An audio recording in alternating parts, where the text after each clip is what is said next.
제13장.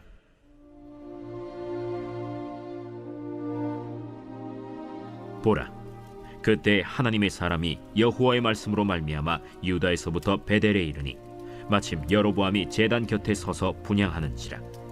하나님의 사람이 제단을 향하여 여호와의 말씀으로 외쳐 이르되, 제단아, 제단아, 여호와께서 이와 같이 말씀하시기를 다윗의 집에 요시아라 이름하는 아들을 낳으리니 그가 내 위에 분향하는 산당 제사장을 내 위에서 제물로 바칠 것이요 또 사람의 뼈를 내 위에서 사르리라 하셨느니라 하고 그날에 그가 징조를 들어 이르되, 이는 여호와께서 말씀하신 징조라.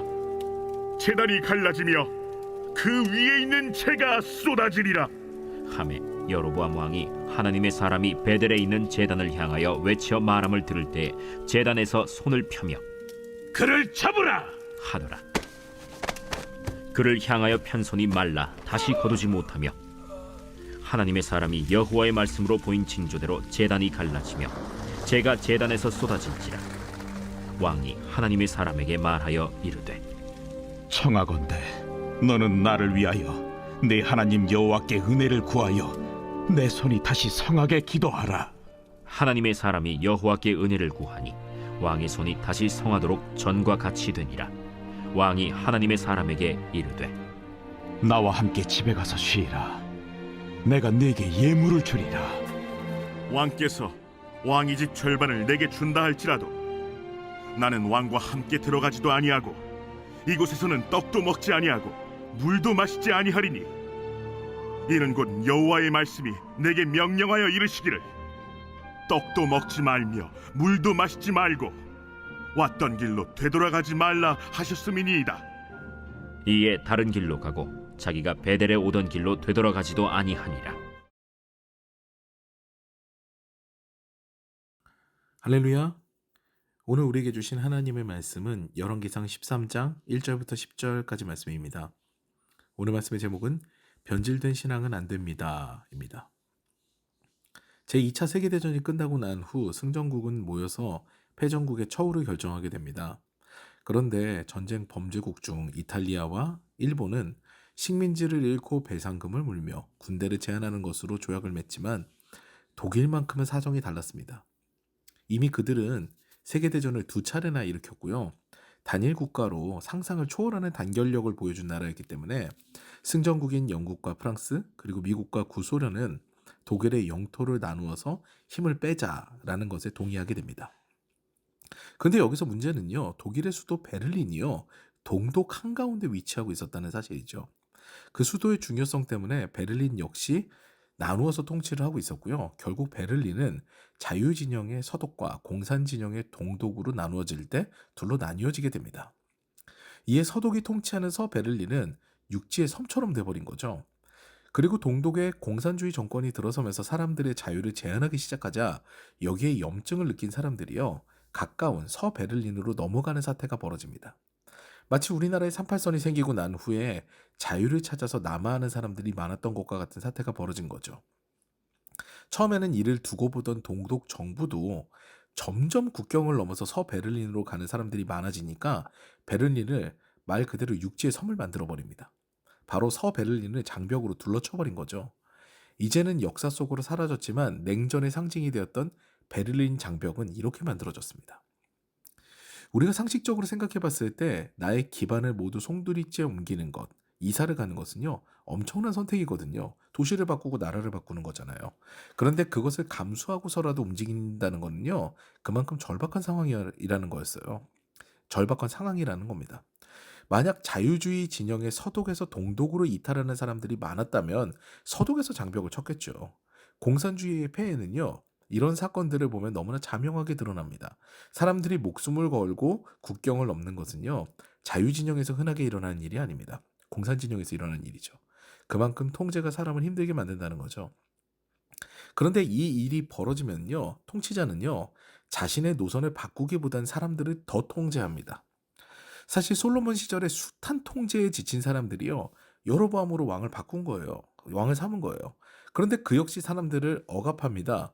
더 심하게 억압하는데 종교적 억압을 가한다는 것이 요즘에 우리가 보고 있는 말씀입니다.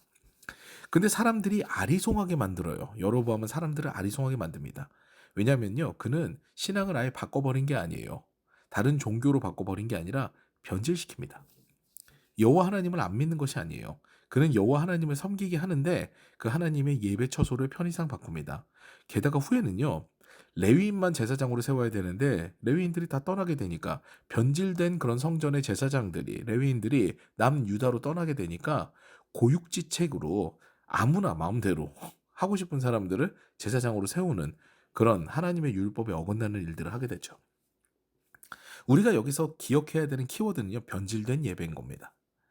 여로보암이 만든 금송아지는요, 학자들에 의하면은 그 자체가 처음부터 우상으로 기획된 것이 아니라는 견해가 많습니다.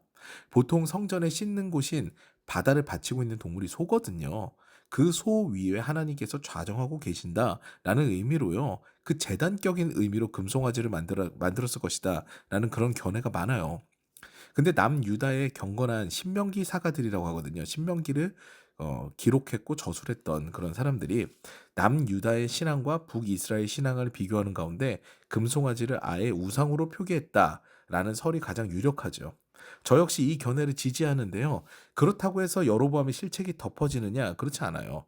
오히려 우리가 더 면밀하게 봐야 되는 부분이 바로 이 부분입니다. 여로보암은요, 하나님께서 세우신 북이스라엘의 왕이에요. 그러면은 그는요, 그 왕의 직무, 왕에 맡겨진 책무, 자신의 할 일만 제대로 하면 되는 거였어요. 근데 자신이 왕이 되니까요, 여호와의 절일에 자기 백성들이 예루살렘으로 가는 것, 그래서 남유다의 거의 순례의 객처럼 이렇게 가는 것 자체가 싫은 거였어요. 나보다 다윗의 자손이니까 아무래도 그 사람한테 더 마음이 쏘이는, 르호보암에게 마음이 쏘일 수도 있겠다. 그러면 내 백성을 뺏기는 것은 아닌가? 우리 나라가 다시 넘어가게 되는 것은 아닌가? 하나님에 대한 신뢰가 없었던 거죠. 그래서 보이지 않는 장벽을 친 겁니다. 마치 베를린 장벽과 같아요. 그래서 예배의 장소와 제사장을 자기 마음대로 갈아치웁니다. 단과 베델의 금송아지 제단을 만들고요. 그곳에서 하나님을 예배하도록 하죠. 최북단인 단과 그 다음에 야곱의 예전에 하나님을 만났던 그 베델에다가 이제 비스무리하게 제단을 만든 거예요. 금송아지를 만든 거죠. 그리고 그곳에서 하나님을 예배하도록 합니다. 이것이 주님 보시기에는 아니었던 거예요. 그래서 하나님께서는요, 오늘 본문의 선지자를 보내십니다.